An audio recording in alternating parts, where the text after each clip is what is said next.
자, 그럼 이제 113페이지를 펴보시면 가로 2번에 감가 수정 방법 나와 있죠. 그런데 첫 번째 줄을 보면 이런 말이 있어요. 무슨 내용 연수를 기준으로 한다. 경제적 내용 연수를 기준으로 한다는 말 있어요, 없어요?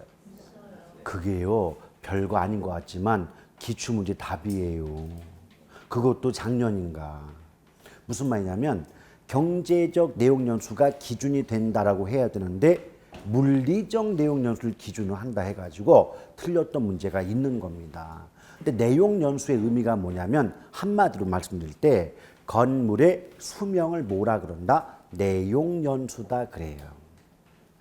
물론 내용 연수에도 물리적 내용 연수, 법적 내용 연수, 뭐 경제적 내용 연수 등이 있습니다만은 굳이 그걸 외울 필요는 없어요. 왜냐하면 그런 걸 물어보는 문제는 거의 안 나온다고 보셔도 무방하시니까요. 다만 경제적 내용 연수가 뭐냐?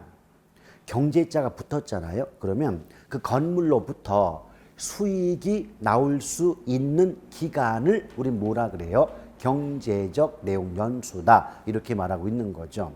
근데 우리가 길을 걷다가 와, 저 건물 언제 지어진 거지? 언제 무너질지 모를 정도로 위태롭네? 이럴 때가 있지 않습니까? 그것을 뭐라 하냐면 물리적 내용 연수는 남아 있으나 경제적 내용 연수는 종료됐다라고 말해요. 무슨 말이냐? 언제 무너질지 모르는 위태로운 건물에 임차해서 들어갈 사람은 아무도 없을 것이기 때문에 경제적인 이익은 발생하지 않겠지만 아직 붕괴되고 무너지지 않았기 때문에 물리적인 내용 연수는 남아있다. 이렇게 말할 수 있겠죠. 오케이? 근데 이것도 재밌는 게 뭐냐면 경과연수라는 게 경과연수? 여기는 없지만 경과연수 뭐 경과가 뭐예요? 시간이 지났다는 얘기잖아요. 그럼 경과연수는 지나온 세월이에요. 지나온 세월. 그러면 앞으로 남아있는 세월을 뭐라고 할까요? 예, 잔존연수. 잔존연수 또는 잔존 내용 연수다. 이런 말을 쓸 수가 있을 거예요. 이것도 마찬가지예요. 우리가 대화를 앞으로 이렇게 나누시자고. 아이고 올해 연세가 어떻게 되셨어요? 그러지 말고 아, 경과연수가 어떻게 되셨냐고 이렇게 말을 하다 보면 재밌자고 하는 말이에요. 아, 그 경과연수 해야 되나 그러지 마시고.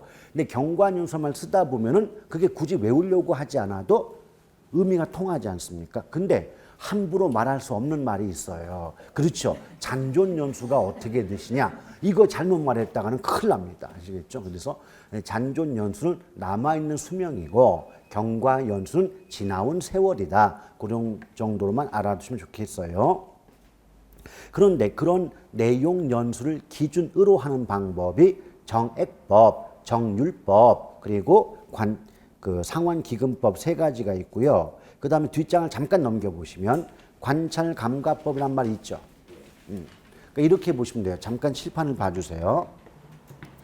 원래 감가 수정 방법이란 말은 쉽게 말하면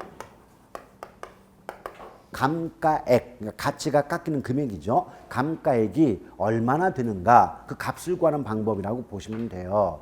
근데 이 방법 속에는 이론적인 감가액을 구하는 방법과 실제적인 감가액을 구하는 방법 두 가지로 구분이 돼요. 근데 이론적인 감가액을 구하는 방법이 바로 내용연수법인데 이때 내용연수는 다른 말이 없어도 경제적 내용연수를 기준으로 한다. 이렇게 말이 나오게 되는 겁니다. 근데 실제적 감가액을 구하는 방법에는 관찰감가법,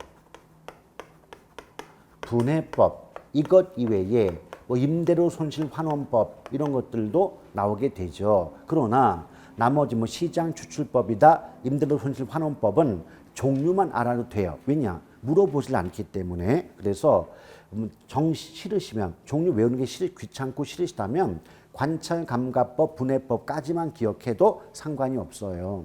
그 다음에 내용연수법에 들어가는 게 율액상이거든요. 율액상. 율액상 이게 뭘까요? 정률법, 정액법, 상환기금법 이 세 가지는 내용연수를 기준으로 이론적인 감가액을 구하는 방법이다 라고 보시면 되겠습니다. 근데 내용을 따져보기 전에 우리 이렇게 한번 생각해 볼까요? 이론적인 감가액과 실제적인 감가액이 일치할 수도 있겠지만 일치하지 않을 수도 있는 거 아니겠습니까? 그렇죠. 그렇다면 가장 좋은 방법은 이 두 가지 방법을 따로따로 쓰는 게 좋을까요? 섞어 쓰는 게 좋을까요? 섞어 쓰는 게 좋겠죠. 그래서 어떤 말 나오냐면 특히 정해법을 정해법을 기준점 잡아가지고 정해법상 매년 감가액은 실제 감가액과 일치하지 않는다는 단점이 있으므로 관찰감가법 등을 병용, 함께 사용함이 바람직하다. 이런 식의 문장이 나오고 있는 겁니다. 아시겠죠? 자, 그럴 때 일단 유력사항은 좀 내용이 어려우니까 관찰감가 분해부터 먼저 얘기를 드리면 어차피 우리 교과서는 입문서니까 분해법도 없어요. 그냥 관찰감가만 있단 말이죠. 여러분, 감가의 의미가 뭐라고 했죠? 가치가 깎인다. 근데 관찰의 의미가 관찰한다는 건 눈으로 본다. 그래서 이 감정평가사가 예를 들면 우리 랜드프로 고시학원 건물이 감정평가의 대상 부동산이라면 이 건물을 감정평가사가 찾아와서 일일이 눈으로 어떤 가치가 깎이는 요인이 없을까 따져보는 거예요. 그래서 뭐 형광등 깨졌네, 뭐 벽에 금 갔네, 뭐 물 새네 이런 것들 보는 거 말이죠. 이게 관찰감가법이에요. 근데 이 관찰감가법은 일단은 실제적인 감가액을 구하는 방법이고 관찰이니까 눈으로 봐야 되는 거 아니겠습니까? 근데 문제가 있어요. 어떤 문제가 있냐면 첫째, 여러분 감정평가사 자격증이 있다고 해서 모든 감정평가사의 능력이 같은 건 아니지 않겠습니까? 그래서 감정평가사의 능력이나 경험 등에 따라서 결과의 편차, 결과가 달라질 수 있다는 게 단점이에요. 그리고 또 똑같은 경력이 있어도요. 어떤 사람은 그냥 꼼꼼하다. 꼼꼼하면 그만큼 감가 요인을 많이 볼 수가 있겠지만 약간 덜렁댄다 그러면 똑같은 물건을 놓고도 감가 요인을 치밀하고 정밀하게 볼 수가 없는 경우가 있지 않겠습니까? 그래서 감정평가사마다 능력, 경험, 성격들이 다르니까 감가 요인을 파악하는 게 달라지지 않느냐. 그럼 사람마다 다르다면요. 객관적이에요, 주관적이에요? 주관적이죠. 그래서 일단 성격이 관찰감가법은 성격상 주관적 방법이거든요. 뿔싸. 기출문제에서 객관적 꺼냈네. 주관적 방법인데 객관적 방법 해가지고 틀렸던 문제도 있는 겁니다. 그러니까 제가 여러분 앞에서 무슨 이게 말씀을 드리잖아요. 그게 전부 뭔지 알아요? 기출 문제인 거예요. 기출 문제고 또 그런 패턴이 있다는 걸 다 보여드리고 있기 때문에 제가 드리는 말은 하나도 빼놓지 말고 가져가겠다는 마음자세를 갖고 계셔야 돼요. 자, 그런데 또 하나 문제가 뭐냐면 예를 들면 이 뭐 벽이라든지 바닥이라든지 뭐 이런 데에 하자가 전혀 없더래. 근데 진짜의 하자는 요 천장 안쪽에 전기 배선에 문제가 있는데 관찰이 안 되는 거예요. 이 천장을 뜯어보기 전에는 관찰이 돼요, 안 돼요? 눈으로 볼 수 있어요, 없어요? 없잖아요. 그래서 어떤 말 나온다? 관찰할 수 없는 기술적 하자를 놓치기 쉽다는 단점이 있다. 이렇게 말이 나오게 되는 겁니다. 뭔 말인지 아시겠죠? 그래서 이것도요, 무턱대고 외우는 게 아니고 관찰이란 말은 눈으로 본다의 뜻이야. 그럼 그 말을 뒤집어 생각한다면 눈으로 볼 수 없는 하자는 파악이 안 돼. 당연한 말이에요, 당연한 말. 오케이? 제가 항상 뭐 강조하죠? 제목 강조하고 제목 속에 뜻과 내용이 담겨 있다고 하지 않습니까?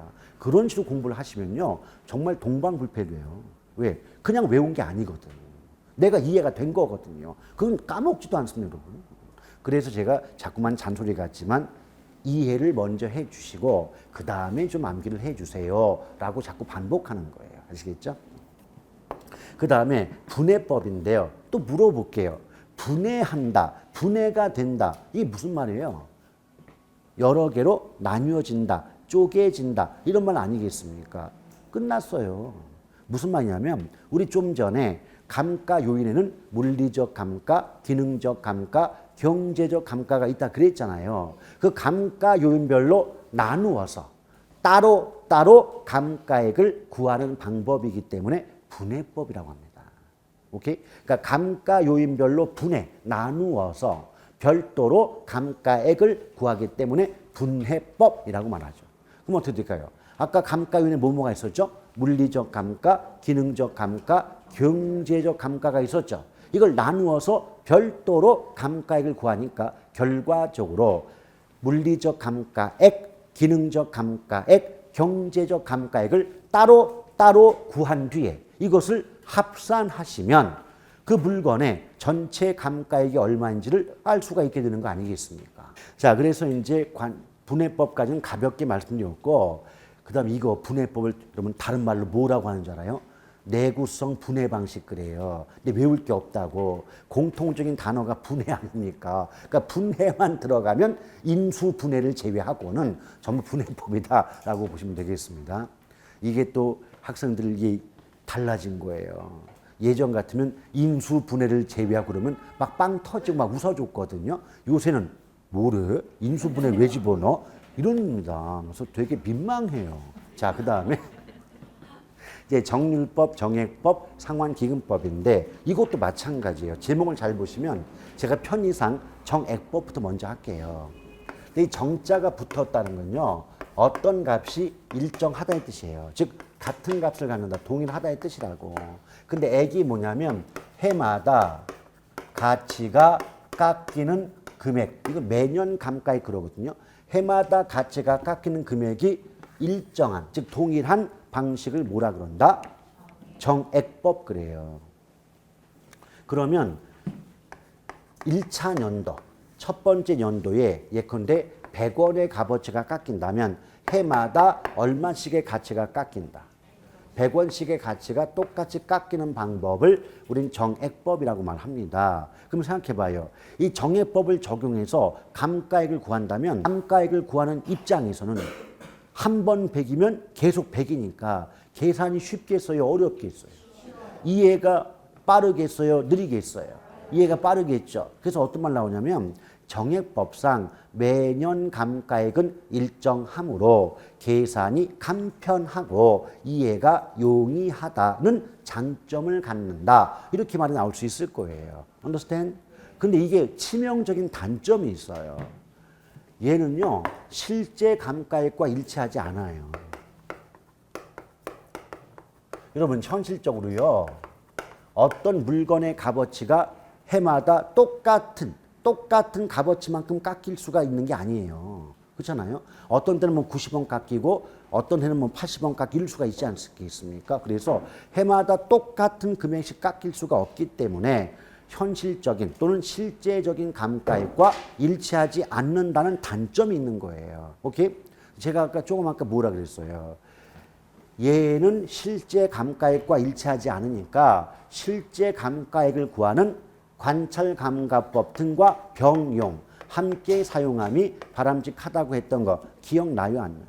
그렇죠. 근데 웃긴 게 뭐냐면 얘네들도 다 포함시킬 수 있겠지만 문제에서 나올 때는 꼭 정액법만 갖고 문제를 내더라 이거예요. 그래서 이게 정액법 나오면 기억하십시오. 얘는 계산이 편해. 그러나 실제 감가액과 같지가 않아. 그래서 관찰감가법 등과 병용한다는 말이 나올 수 있어. 이런 식으로 그 구조를 또는 어떤 패턴을 기억하고 계시면 뭐 읽을 것도 없어요. 딱 정액법 나오는 순간에 촤륵 들어옵니다. 무슨 파노라마처럼 머릿속에서 굴러요. 굴러가지고 이런 말 나오면 안 돼. 이게 머릿속에 와요. 그래서 정액법인데 계산이 복잡하도 나왔네. X. 이런 식으로. 오케이? 그 다음에 관찰감가법 등과 병용함이 바람직하다고 나와야 되는데 독자적으로 또는 독립적으로 사용함이 바람직하다. 나왔다면 X는 거예요. 이렇게 딱딱 찍어내는 거지. 우리가 뭐 감정평가사 시험 볼 것도 아닌데 그걸 어떻게 달달달 다 외우고 다녀요. 요령을 알고 계시면 금방 정답 구할 수가 있어요. 그 다음에 정액법은 요 정도 지금 입문이니까 요 정도만 보시고 정률이 뭐냐. 역시 정이란 말은 일정하다의 뜻이죠. 근데 율이 뭐다? 해마다 가치가 깎이는 비율이 매년 감가율이 일정한 방법이 바로 뭐다? 정율법이다 라고 보시면 됩니다. 근데 여러분 우리가 초등학교 때부터서 뭐 퍼센트 뭐 그런 배웠지만은 율이 같다고 해서 액이 같은 건 아니죠. 오케이? 퍼센트가 같아도요, 액은 달라요. 무슨 말이냐면, 아니, 상식적으로 연봉 1,000만 원인 분하고 1억인 분하고 똑같이 10%의 세율을 적용한들, 퍼센트는 같아 보이지만, 연봉 1,000의 10%는 100이죠. 근데 1억의 10%는 1,000이잖아요. 그것처럼 퍼센트는 달라지는 겁니다. 따라서 어떤 말 나오냐면, 정율법상 매년 감가율은 일정한 반면 매년 감가액은 일정하지 않다. 이렇게 말이 나오게 되는 거죠. 근데 나중에 제가 표 같은 걸 그려가면서 설명을 드리겠지만 나중에 보면 이해가 되는 게 뭐냐면 이 매년 감가액이요. 처음에는 커요. 그러다가 점점 감가액이 줄어들게 되어 있습니다. 얘는 그러니까 나중에 표 그려가면서 설명을 드리면 그때는 이해가 가실 수가 있어요. 그럼 여러분 생각해 봐요. 정율법은 해마다 가치가 깎이는 금액이 같아요? 해마다 달라요? 다르죠? 근데 정해법은 해마다 같겠죠? 그럼 어떤 방법이 간편해요? 그렇죠? 그래서 어떤 말 나온다? 정해법상 매기 또는 매년 감가액은 일정하므로 정률법보다 선호된다. 많이 사용한다. 이런 식의 말이 나오게 되는 거죠. 사람은요. 쉬운 거를 쓰려고 그러지 어려운 걸 쓰려고 안 하거든요. 뭔 말인지 아시겠죠? 그 다음에 이제 상환기금법인데 이 상환기금법은 진짜 어려워요. 어렵기 때문에 거의 시험에 안 물어봐요. 그러니까 어떻게만 알아둔다. 상환기금법은요. 다른 말로 감채기금법이라고도 하는데 얘는 가치가 깎이는 금액에 대해서도 이자가 발생한다고 보는 거예요. 그래서 감가액에 대한 복리의 이자가 발생하므로 매년 감가액은 정해법보다 작은 값이 나오거든요. 근데 그런 것들도 나중에 설명을 기본 수업할 때 다 설명을 드리고자 합니다. 그래서 지금은 어떻게만 기억하자. 상환기금법 나오면 감가액에 대한 복리의 이자 발생을 전제로 감가 수정하는 방법이다. 이렇게만 기억해도 사실은 실제 문제를 풀어내는 데는 지장이 없어요. 뭐 나중에 기본서 받아보면 각각의 방법마다 값을 구하는 공식도 있을 거고 여러 가지 복잡한 말 나오겠지만 필요 없습니다. 그런 거 안 물어봐요. 그리고 왜 안 물어보냐? 물어봤다가는 이게 욕을 바가지로 먹거든요. 그래서 안 물어보는데 작년인가 재작년에 그 정률법 계산 공식은요. 30년, 그러니까 28년 동안 안 물어보다가 한번 물어봤어요. 근데 어차피 그거는 못 풀거든요. 계산은 간평의 계산은요. 시간이 오래 걸리기 때문에 어차피 안 푸는 문제입니다. 그런 거 내본들 우리한테는 관계가 없는 거죠. 그것도 뭐 28년 만에 한 번 물어봤으니까 앞으로 또 나온다는 보장도 없는 것이고 그래서 미리 말씀드리고 싶은 건 간평 쪽의 계산은 하면 좋죠. 하면 좋지만 웬만해서는 계산을 할 만큼의 시간이 안 남습니다. 그래서 간평 쪽 계산은 안 하는 게 상책이에요. 물론 나중에 제가 특강 등을 통해서 계산을 쭉 뽑아가지고 한꺼번에 설명을 다 드릴 날이 있을 겁니다. 그건 하되 그 계산 특강의 어떤 좋은 점이 뭐냐면 이 계산이란 것이요. 찔끔찔끔 하잖아요. 그럼 배울 땐 오 하다가 막상 그 파트를 넘어가면 어떻게 돼요? 다 까먹어요. 그래서 계산은 모아가지고 한꺼번에 하루 종일 속된 말로 아작을 내야 됩니다. 그래야만 좀 효과가 있는 것이고 두 번째 효과는 뭐냐면 계산 문제 중에 10문제 중에 9에서 10문제 중에 절반 정도는 더하기 빼기예요. 그러니까 요령만 익혀둬도 공식을 모르잖아요. 공식 몰라도 이런 문제는 이렇게 풉니다. 난 요령이 있어요. 그 요령만 익혀둬도 절반은 맞춥니다. 그럼 생각해봐요. 10문제 중에 절반 5문제면요. 2.5점씩 하면 얼마예요? 12.5점 아니요. 그럼 남들이 계산을 다 포기해갖고 12.5점 날릴 때 우리 요령을 알아서 어려운 거 빼고 쉬운 거 12.5점 맞아보세요. 이거는요. 합격을 하지 말라고 제사를 지내도 합격을 할 수밖에 없는 상황이에요. 아시겠죠? 그러니까 그런 것들. 그래서 요즘에 우리 수험생들께서 먼저 경기도 안 좋고 하다 보니까 특강 들으세요 그러면 좀 안 듣는 경향이 많아요. 근데 특강은 나름대로 그게 다 의미가 있고 효과가 있으니까 하는 것이지 뭐 속된 말로 뭐 요 정도 인원 특강 다 듣는다고 해서 뭐 우리가 돈 얼마나 번다고. 그건 아니에요. 저 같은 경우도 차라리 특강 안 하고 집에서 쉬는 게 편해요. 근데 그만큼의 효과가 있는 거니까 나중에 학원에서 특강 합시다 하면은 그냥 웬만하면 들으세요. 다 효과가 있습니다. 자, 그렇게 보시면 되겠고, 그 다음에 이제 뒷장을 넘겨보시면, 이제 비교 방식이 나와 있는데요. 비교 방식에서 우리 전 시간에 가격 구하는 방법이 거래 사례 비교법이었잖아요. 그렇죠? 근데 여러분, 비교하려면 같거나 비슷해야 돼요? 달라야 돼요? 예, 같거나 비슷해야 비교가 되는 거 아닙니까? 그래서 어떤 말 나오냐면 거기 첫 번째 줄 보면 대상 물건과 가치 형성 요인이 같거나 비슷한 물건의 거래 사례와 비교하여 대상 물건의 현황에 맞게 사정 보정, 시점 수정, 가치 형성 요인 등의 비교 과정을 거쳐 대상 물건의 가액, 즉 가격을 산정하는 방법을 말한다. 라고 나옵니까? 자, 여러분 무조건이에요. 제가 다른 말씀 안 드려도 무조건 의의는 법조문이에요. 법의 규정이기 때문에 무조건 있는 그대로 외우려고 노력을 좀 하셔야 돼. 물론 그대로 외우기가 뭐 쉽겠어요. 왜 어렵죠. 어려운데 되도록이면 있는 그대로 보시려고 노력들 좀 해달라. 왜? 자꾸 어떤 단어나 글자를 바꿔치거나 또는 앞뒤를 바꿔놓거나 하는 경향이 농후하기 때문에 그래요. 오케이? 그럼 여기 잘 보세요. 일단은 거래 사례 비교법이니까 가치 형성 요인을 동일하거나 유사하다 이 말은 이해가 되실 거예요. 그럴 때 또 사정 보정, 시점 수정, 가치 형성 요인의 비교란 말 나오잖아요. 그러면 딱 봤을 때요. 느낌 뭐가 들어요? 사정 보정이 뭔 말이래? 시점 수정 무슨 뜻일까? 이게 느낌이 오셔야 돼. 우리가 처음 듣는 말이 나오면 이게 무슨 말일까? 자꾸 그걸 연구하고 의문을 품어야 돼요. 그럼 하나 첫 번째 얘기해 볼게요. 사정 보정의 뜻이 뭐냐면 특수한 사정이 개입되어 있다면 그런 사정이 없는 상태로 만들어주는 과정을 사정 보정한다 그래요. 예를 들면 쓰는 거 아닙니다. 저를 보세요. 저를 봐주세요. 잠깐만.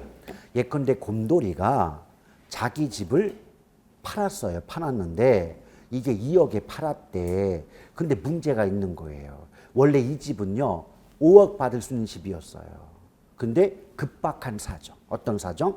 갑자기 회사에서 지방으로 발령을 낸 거예요. 근데 지방에 또 다른 숙소를 만들기가 어렵다 보니까 빨리 팔고 넘어가야 되는데 5억을 받기에는 너무 시간이 촉박한 거예요. 그럼 어떻게 해요? 정말 피눈물 나겠지만은 5억 받을 수 있는 물건을 2억이건 3억이건 받고 그냥 팔고 넘어가는 경우 있잖아요. 두 번째는요. 이런 경우가 있겠죠. 갑자기 그것도 지방도 아니고 외국으로 발령이 났대. 또는 이민을 가야 된다. 그럼 어떻게 돼요? 이민 가려면 재산 정리해야 되는데 압불사. 이민이 일주일 후라는 거예요. 그러면 어떻게 돼요? 5억을 받을 만큼을 기다릴 만한 시간적 여유가 없잖아요. 그럴 때는 빨리 뭐 3억이나 4억 받고 팔아 넘기는 경우 있지 않습니까? 이런 것을 특수한 사정이 개입된다라고 얘기를 해요. 오케이? 그럴 때 항상 여러분 제가 그랬죠. 투자론 배울 때는 여러분이 투자자 입장에서 이런 상황이라면 나 같으면 어떻게 생각을 할까? 똑같아요. 감정평가론을 학습할 때는요. 내가 감정평가사 입장이라면 이런 상황에서는 어떻게 행동을 하고 생각을 할까? 그러면서 공부를 해야 되는 거예요. 여러분이 감정평가사 입장이라면 이게 지금 이 물건이 뭐 3억이나 4억에 거래됐는데 만약에 급박한 사정, 지방의 발령이나 뭐 다른 나라의 이민이 아니었다면 이거 5억에 팔릴 수 있었지 않았겠느냐라고 할 때 여러분이 감평사 입장이라면 이 물건의 가격을 4억으로 놓고 평가할까요? 5억으로 바꿔놓고 평가할까요? 잘 이 전달이 안 되셨나? 네. 다시 한번. 자, 어떤 집이 있어요. 이 집이 정상적인 거래 과정이라면 5억을 받을 수 있었다. 근데 곰돌이가 갑자기 이민을 가야 되는데 이민을 가는 기간이 너무 촉박해서 5억을 못 받고 4억을 받았다. 그럼 실제 거래된 가격은 4억 맞잖아요. 근데 감정평가사가 생각할 때 이게 정상적인 거래라면 5억 받을 수 있었다라고 한다면 감정평가사 입장에서는 이 물건의 가격을, 거래 가격을 4억으로 놓고 평가할까요? 5억으로 바꾸려고 할까요? 그게 사정보정이에요. 아시겠죠? 그러니까 그러한 사정이 없었다면 이 물건의 가격이 얼마에 거래되었을까라고 바꿔주는 작업을 사정보정한다. 이렇게 말을 하죠. 근데 그 말을 뒤집어 생각한다면 사정이 없었대. 정상적인 거래였대. 그럼 사정보정은 필요, 불필요? 불필요한 거죠. 그래서 여러분 이런 거 조심해야 돼요. 나중에 이제 공부하다 보면 사시지계라고 해서 사정보정, 시점 수정, 지역 요인 비교, 개별 요인 비교는 말이 나오거든요. 근데 그걸 막 공부하잖아요. 막 공부하다 보면 반드시 이런 과정을 거쳐야 된다는 강박관념이 생겨요. 그런데 조금 전에 봤잖아요. 사정이 개입되어 있지 않은 자료면 사정을 보정할 필요가 없다 그랬잖아요. 오케이? 그럼 출제자가 이렇게 말을 바꾸는 거죠. 거래 사례 비교법은 어쩌고 저쩌고 사정 보정 시점 수정 뭐 가치 형성 요인의 비교를 거치게 되므로 사정 보정은 반드시 또는 필수적인 작업이다. OX. X란 말이요. X인데 아무 생각 없이 그대로 공부를 하신 분들은 계속 배우는 게 사정 보정만 이렇게 들으니까 마치 사정 보정을 반드시 해야 되는지라고 착각을 합니다. 아시겠습니까? 두 번째가 시점 수정인데 잠깐 저를 보세요. 책을 볼 필요가 없는 게 그런 말이 없기 때문이에요. 지금 여기 책에는. 아까도 말했지만 시점이 크게 두 가지가 있어요. 거래 시점과 기준 시점 두 가지가 있걸랑요. 근데 제가 분명히 아까 얘기했기 때문에 좀 기억나실지 모르겠는데 거래 시점은 거래가 포인트고요. 기준 시점은 기준이 포인트예요. 그럼 거래란 말이 나왔으니까 거래가 실제로 거래가 이루어진 날짜를 뭐라 그런다? 거래 시점 그래요. 예를 들면 요 곰돌이 아파트가 있다. 이 아파트가 2015년 1월 1일 날 2억에 거래가 되었다면 그 2억은 실제 거래 시 지불된 금액이니까 가격이에요. 맞죠? 근데 2015년 1월 1일은 실제로 거래가 이루어진 날짜잖아요. 이걸 무슨 시점이라고 한다. 그래요. 오케이. 예. 그래서 주어진 시점에서 가격은 하나만 존재한다고 저번 주에 배운 거예요, 여러분. 그 거래 시점에서 가격은 2억 하나뿐이 없잖아요. 예컨대 2017년 1월 1일 날 3억에 거래되었다고 한들 2017년 1월 1일의 거래 시점은 하나뿐이 없는 거 아닙니까? 이때는 가격이 3억이니까 어때요? 실제 거래 시 지불된 금액인 가격은 주어진 시점에서 하나만 존재하므로 일원적이다라고 배웠던 기억 있어요, 없어요? 지난주에 핵 드렸거든요. 오케이? 이게 거래 시점이에요. 그런데 만약에 기준 시점, 그러면 기준 시점의 뜻이 뭐라고요? 감정평가의 기준이 되는 날짜를 뭐라 그런다? 기준 시점이다. 근데 만약 기준 시점이 2017년 2018년 1월 25일이다 라고 보자 이거예요. 그러면 이때는 지금 2017년 1월 20일에 1월 1일에 3억이니까 1월 25일이면 한 달 차이니까 그렇게 큰 가격 차가 발생하지 않습니다. 이럴 때 만약에 기준 시점의 가격이 3억이다. 그러면 감정평가사 입장에서는 이 곰돌이 아파트의 가격을 2억으로 놓고 평가할까요? 3억으로 바꿔줄까요? 3억으로 바꿔주겠죠. 시점 수정. 무슨 말이냐? 거래 시점의 사례 부동산 가격을 기준 시점 현재의 가격으로 바꿔주는 걸 시점 수정한다 그래요. 아시겠죠? 자, 하나씩 다시 한번 얘기해 볼게요. 만약에 급박한 사정 때문에 이게 원래 가격보다 싸게 또는 비싸게 거래되었다면 원래 정상적인 가격으로 바꿔주는 건 사정 보정한다라고 하고, 거래 시점의 사례 부동산 가격을 기준 시점 현재의 가격으로 바꿔주는 작업은 시점 수정한다 이렇게 말해요. 오케이? 근데 이것도 한번 들어보세요. 만약에 2015년도 2억이었고 2017년도 2억이었다라고 본다면 거래 시점과 기준 시점에서의 가격 차가 없죠. 그럼 가격 변동이 없잖아요. 가격의 변동이 없으면 시점 수정은 필요 불필요? 불필요한 거예요. 왜냐하면 이렇게 기억하십시오. 시점 수정은 가격의 변동이 전제된 거예요.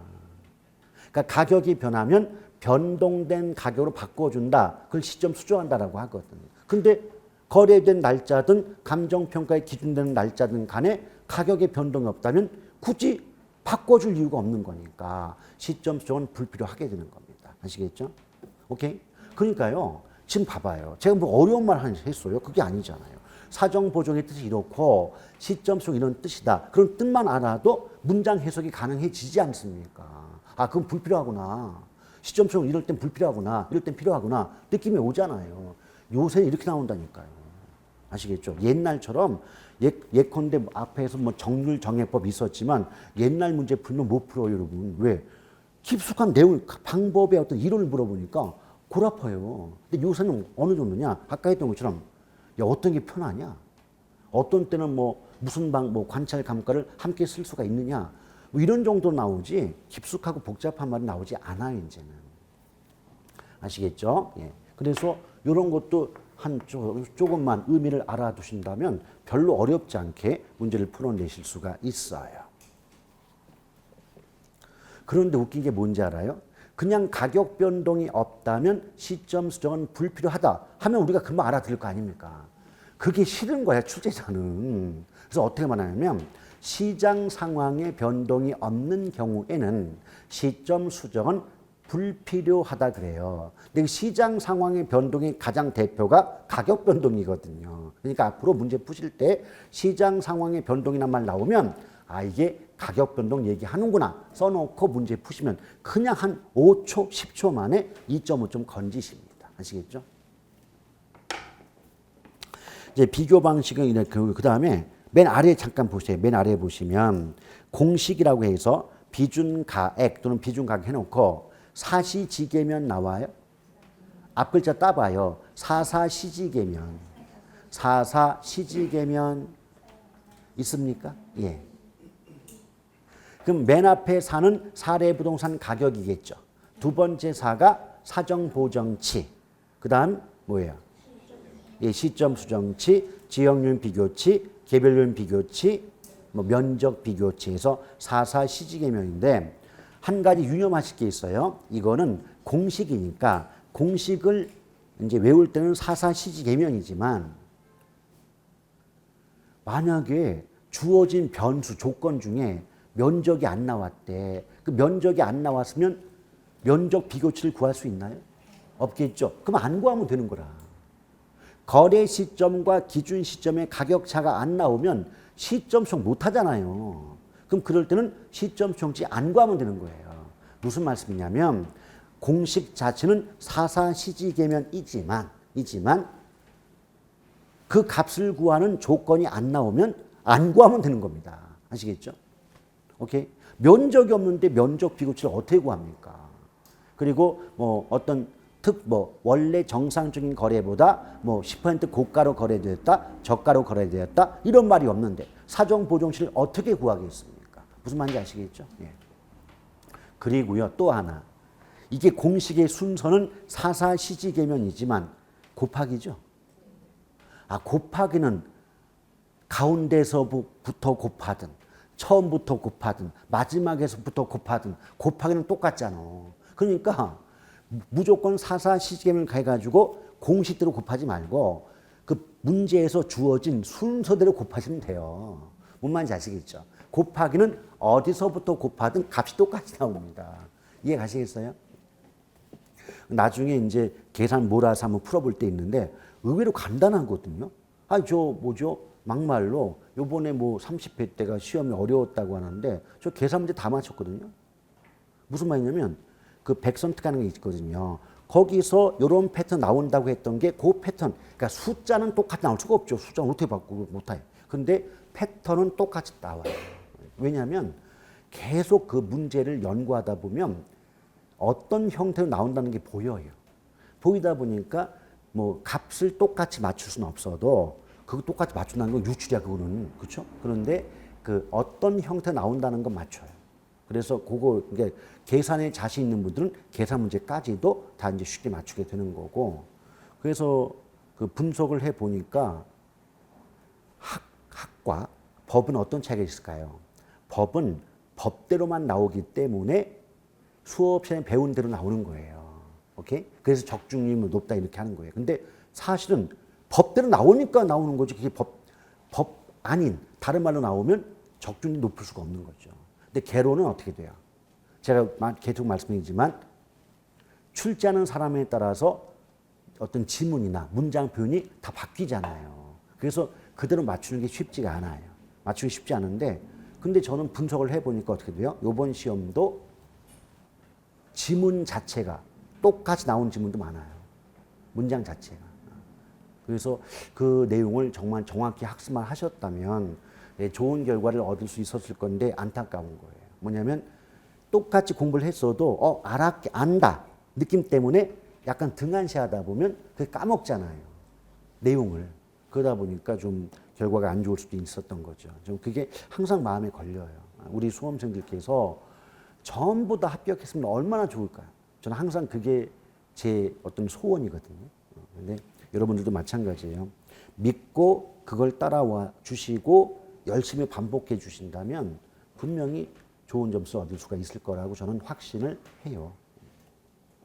자, 그 정도 보시고요. 오른쪽 넘어오시면 수익 방식 나오는데 수익 환원법 있지요. 그럼 수익 환원법이 아까 수익 방식에서 가격 구하는 방법이 바로 뭐다? 수익 환원법이라고 했던 거 기억나요?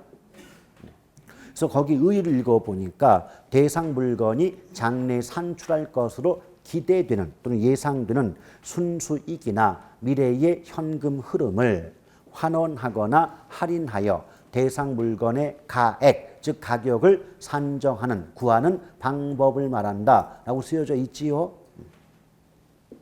근데 이거 잘 보세요. 벌써 순수익이란 말이 나왔어요. 오케이? 그 다음에 환원한다, 할인한다 이런 말이 나왔어요. 오케이? 근데 봐봐요. 앞에 첫 번째 줄 잘 보세요. 첫 번째 줄 오른쪽에 순수익 나왔잖아요. 근데 두 번째 줄에 환원한다고 나왔죠.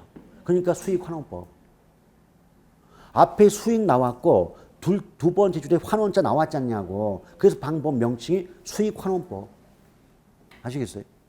이런 식으로 익혀두신다면 달달달 외우지 않아도 문장 볼 때 이게 무슨 법이라는 게 느껴지지 않을까요? 다시 한번 첫 번째 줄에 수익 나왔죠? 근데 두 번째 줄에 환원한다는 말 나왔죠? 그러니까 연결하면 수익 환원법이 되는 거죠. 근데 원래 이 수익 환원법이 현금 흐름을 할인하는 방법도 있어요. 그 현금 흐름을 할인한다고 할 때 이게 대단히 어려운 방법이기 때문에 문제에 안 나와요. 그래서 그냥 순수익을 환원하는 방법만 알면 되는 겁니다. 현금 흐름을 할인하는 방법은 기억나시나요? 투자론 배우실 때 할인 현금 수지 분석법 들어봤던 기억. 그러니까 내용 기억 안 나도 명칭 기억이 날 거 아니에요. 그거 배울 때 여러분 쉬웠어요? 어려웠어요? 어려웠죠. 그게 간평에 갖다 붙이면 더럽게 어려워요. 그렇기 때문에 우리 시험에 안 내요. 안 내니까 우리는 그냥 순수익을 환원하는 방법만 익히시면 되기 때문에 그나마 다행인 겁니다. 이게. 아시겠죠? 자, 그러면 봐봐요. 벌써 순수익 나왔잖아요. 그렇죠? 그럴 때 환원자도 나왔고요. 그럼 네모칸 박스 보세요. 공식이 있어요. 자, 수익 가격 구하는 공식이 환원 이율분의 순수익이라고 쓰여져 있죠. 결국은요. 우리 간평 3방식 학습이 뭔지 아십니까? 결국은 뭐다? 그 내 구성 요소에 대한 학습이다라고 보시면 돼요. 그러니까 순수익이 뭐냐? 또 환원율이 뭐냐, 그리고 수익 가격을 구하는 방법에 어떤 게 있느냐, 이 세 가지를 배우지 않습니까? 그럼 수익 환원법이 끝나요. 근데 맨 처음에 분자값의 순수익이 있는데요. 자, 그걸 따져보기 전에 여러분, 분모가 크잖아요. 그럼 몫이 클까요? 작을까요? 작죠. 그건 고민할 대답이 아니에요, 여러분. 제가 이렇게 물어봤어요. 여기 몫이 있고 분모와 분자가 있다면 분모 값이 크면 몫은 작아지잖아요. 이걸 여쭤봤는데 여러분 눈빛은 그게 뭐지? 이러고 있는 눈빛이면 저 어째요? 근데 이게 뭐냐면 이 공식상 분모가 환원이율이잖아요. 그렇죠? 그럼 환원이율이 크면 수익 가격은 그만큼 작아질 거 아닙니까? 그럼 어떤 말 가능해요? 환원이율과 또는 환원율과 수익 가격, 수익 가액은 반비례 또는 역의 관계에 있다라고 말할 수 있어요, 없어요? 있죠. 그리고 여러분 이런 걸 몰랐다 치자 이거예요. 몰랐다 치자. 아니 그러면 그 부동산으로부터 그 물건으로부터 나오는 수익이 많으면 그만큼 그 물건의 값어치는 비쌀 거 아니에요. 그렇잖아요. 아, 너무 단순한 거예요. 단순한 건데 지나치게 이론적으로 따지려고 하다니까 어렵게 느껴진다고. 그러지 마시라고요. 자, 가볍게 당연히 수익이 클수록 그 물건의 값어치는 높게 평가되는 것 아니겠냐 이 얘기한 겁니다. 이게. 그럼 첫 번째 순수익이 나오는데요. 제가 굳이 안 쓸게요. 여러분 순수익은요. 총 수입에서 총 비용을 뺀 값 아닌가요? 맞죠? 그럼 이게요. 기출문제예요. 이게 이 문장이 기출문제였다니까요. 어떻게? 수익환원법상 순수익은 총 수입에서 총 비용을 가산하여 산정한다. OX. 가산은 더한다의 뜻이요. 빼는 거잖아요. 언니 왜 그래요? 아시겠죠? 그래서 그러니까 여러분들은 그러니까 봐봐요. 뻔히 아는 말도 문장으로 만들잖아요. 은근히 헷갈린다니까 그게. 자, 총 수입에서 총 비용을 공제, 차감, 뺀 값이 순수익인 거 맞죠? 근데 기출문제에서는 공제, 차감이란 말 대신에 가산한다 해서 틀렸던 문제가 있더라는 겁니다. 이해 가시겠습니까? 오케이? 그런데 이때 그 감정평가 3방식 중에서요. 가장 과학적이고 가장 이론적인 방법으로 평가받는 게 수익 방식이에요. 수익 환원법이에요. 근데 생각해 보세요. 어떤 방법이 가장 과학적이다, 가장 이론적이다 이런 평가를 받는다는 건 가장 전문성이 높다는 말이고 우리 입장을 본다면 가장 더럽게 어렵다는 뜻이에요. 그럴 때 만약에 대상 물건으로부터 예상이 되는 발생이 되는 수익이 그때그때 다르게 나온다면 과학적인 말 쓸 수 있을까요? 쓸 수 있어요? 다시 한번 이 반응이 좀 아닌데 잘 들어봐요. 그때 매년마다 수익이 다르게 나와. 그러면 그 수익이 다르게 나올 때 그 방법을 과학적이다, 이론적이다 라고 말할 수 있겠냐고요. 못하죠. 수익이 일정하게 나와야 과학적이다, 이론적이다 할 수 있는데 뭐 해마다 어떤 때는 10억 나오고 어떤 때는 뭐 5억 나오고 어떤 때는 뭐 3억 나와버리면 계산할 수가 없는 거예요. 이게. 따라서 뭐 과학적이다, 이론적이다 그 말이 나왔다는 것은 뭐다? 수익이 일정하게 나와야 되는 거예요. 일정하게 나와야 값이 딱딱 구해질 거 아니겠습니까? 그 얘기를 하는 거거든요. 이걸 통해서 제가 무슨 말씀드리고 싶었냐면 그래서 수익환원법상 순수익은 일정하고 명백하며 규칙적이고 안정적인 수익일 것이 요건이다라고 말씀드리고 싶은 거예요. 지금. 아시겠죠? 안전, 확실, 명확, 합리, 합법적인 순수익일 것을 요건으로 한다. 이렇게 말이 나오게 되는 겁니다. 자, 그러면서 거기 이제 가로 2번에 보면 순수익의 산정 그래 가지고 여러 가지 말 써 있죠. 필요 없어요. 이렇게 물어보지도 않아요. 괜찮으니까. 그러니까 제가 그랬잖아요. 책에 나온다고 다 할 거 아니다. 그 중엔 필요한 것도 있지만 전혀 불필요한 것도 많습니다. 자, 그렇게 보시고요. 근데 또한 이 순수익을 구하는 방법이 여러 가지가 있어요. 근데 그런 방법들은 왜 또 입문서에 안 나왔느냐? 나중에 기본서에는 쓰여져 있겠지만 사실 저는 거의 수업을 안 해요. 왜 안 하냐면 지금까지 순수익 구하는 방법이 뭐가 있어요? 라고 물어본 문제는 없어요. 왜? 불필요하니까. 아시겠죠? 그래서 순수익 부분은 뭐만 하면 된다? 순수익의 뜻과 요건. 다시 한번 압축해 볼게요. 순수익이란 총수입에서 총비용을 공제 차감한 값으로서 수익환원 법상 순수익은 안전하고 확실하며 규칙적이고 명확하며 합리적이고 합법적인 순수익일 것을 요건으로 한다. 요 정도만 알면 게임 끝나는 거예요. 아시겠죠? 자, 그러면서 뭐 가로 3번 순수익 산정 시 유의할 점 그런 것도 안 물어봐요. 그럼 3번에 환원이율 나오죠? 그러면 환원이율 보니까 예상 순수익을 가격으로 환산하는데 적용되는 이율을 말한다. 즉 환원율은 가격에 대한 순수익의 비율로 나타난다 그랬죠? 그럼 잠깐 제가 다시 한번 공식 써볼게요. 자, 수익 가격, 즉 수익 가액은 환원이율분의 순수익이 공식인 거 맞죠? 근데요, 여러분들이 만약에 이 분모값인 환원이율을 구하라 라고 한다면 분모값은 몫으로 분자를 나누지 않나요? 몫분의 분자가 분모잖아요. 그러니까 여기서는 수익 가격 분의 순수익 그러면 분모값인 환원이율을 구할 수가 있잖아요. 이해 가시겠습니까? 자, 그럴 때 이것을 이제 문자로 만들면 환원이율 또는 환원율이란 가격에 대한 순수익의 비율을 말한다라고 문장을 만들 거 아니겠습니까? 오케이? 그 뜻이라고. 그러니까 공식을 외운다는 건 제가 그랬잖아요. 어차피 간평에서 계산을 하는 건 쉽지가 않다. 근데 왜 공식을 외워야 되느냐? 공식을 아니까 그래 분모값 구하면 몫으로 분자 나누니까 결국 환원율, 환원이율은 가격에 대한 순수익의 비율이다 하면 금방 알아듣지 않냐고요. 그런 이유 때문에 그 공식을 좀 기억해 달라고 하는 것이지 값을 구하라, 계산을 해라 하는 의도가 아닌 거예요, 여러분. 아시겠죠? 자, 그럴 때 그 맨 마지막 줄에 보면 환원율은 자본 수익률과 자본 회수율로 구성되어 있다는 말 있죠.